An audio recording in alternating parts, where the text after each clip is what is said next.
So sa naging anticipated season opener game ng Warriors kontra Phoenix Suns, nakita nating lahat ang malaking pagkukulang ng Warriors sa depensa. Ngunit isang player na natatanging nagkaroon ng magandang defensive game laban kay KD. At ito nga yung 4-time NBA champion na si Klay Thompson. So sa naging pagtatapat ng dalawang team na ito nitong nakaraang araw, si Klay na talaga ang panimulang tumapat kay KD sa first quarter. At hanggang sa pagtatapos ng game ay ito pa nga rin ang kanyang trabaho upang magkaroon lang ng balanse ang kanilang depensa.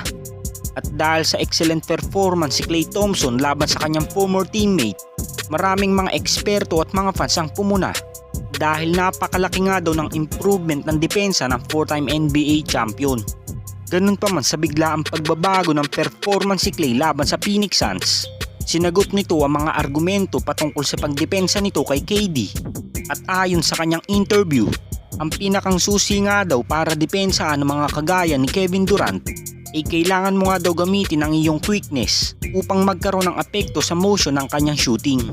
At alam nga daw ni Klay na napakahirap i-contest ng mga tira ni KD dahil sa haba nito at taas ng kanyang release.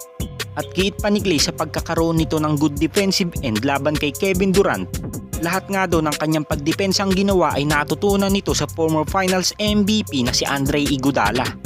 So si Iggy ang isa sa team ng Golden State Warriors ang may pinakamatinding depensa maliban kay Draymond Green dahil napatunayan na nga niya ang kanyang sarili laban sa mga stars katulad nila LeBron James at iba pang mga stars na nakalaban nila sa Western Conference. At ito lang ang ating NBA updates ngayon mga Lods. At kung hindi ka pa nakakapag-subscribe sa aking channel, isubscribe mo na yan para updated ka sa ating NBA season ngayon.